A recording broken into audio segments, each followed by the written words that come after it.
Diqqat qiling, juda muhim kechalar kirib keldi va bundan unumli foydalanib qoling. Xalqimiz orasida juda ko'pchilik Ramazondagi Laylatul Qadr kechasini qaysi kunlardan, qaysi kechalardan qidiraylik, bu qanday kecha va unda nimalar qilamiz deb ko'p savollar bilan murojaat qilishadi.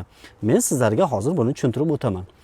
Laylatul Qadr kechasi bu shunday kechaki, bu kechada kambag'allar o'zlariga boylik, puli yo'qlar pul, sog'ligi yo'qlar sog'lik, uylanmagan bo'ydoqlar o'zlariga soliha juft, erga tegmagan qizlar o'zlariga solih turmush o'rtoq, demak mushkuli borlar, kushoyish, hojati borlar, hojatini ravo bo'lishini, uysizlar uy, baxtsizlar baxt, saodatsizlar saodat, ilmsizlar o'zlariga ilm so'rab olishlari mumkin. Musofirlar o'zlariga xotirjamlik, halol boylik va vatanga qaytishni so'rab olishlaringiz mumkin. Demak, bu Laylatul Qadr kechasi bo'lib, bu kechaning 1 sekundi 23 soatiga, 1 soati, demak 1 sekundi 23 soatdan afzal, 1 soati 58 kundan afzal va 1 kuni, bir kechasi demak 83 yil 3 oydan afzal bo'lgan kecha hisoblanadi.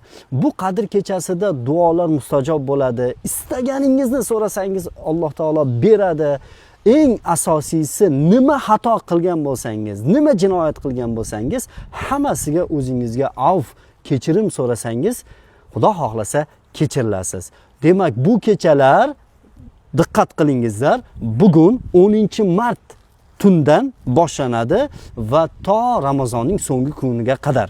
Ustozlarimiz buni Ramazonning oxirgi 10 kunligining tog' kechalaridan degan, lekin ba'zi ulamolar esa tog' kechalarining ertalaridan degan. Shuning uchun ota-bobolarimiz, ajdodlarimiz Ramazonning oxirgi 10 kunligida bellarini mahkam bog'lab, 10 kunlikning kechalarini ibodatda, duoda, zikrda, kunduzlarni esa ehson bilan, yaxshilik qilish bilan, zikr bilan, duo bilan o'tkazgan. Demak, bu kechalarni futbol o'ynab, PlayStation o'ynab, ovqat yeb, oshga borib, bemaza gaplarni valaqlashish bilan emas, balki zikr, duo bilan, ibodat bilan, yaxshiliklar bilan o'tkazsangiz, Laylatul Qadr kechasini topgan bo'lasiz. Demak, ogoh bo'ling, bugun kechqurundan Laylatul Qadr kechalarini qidirishni boshlaymiz.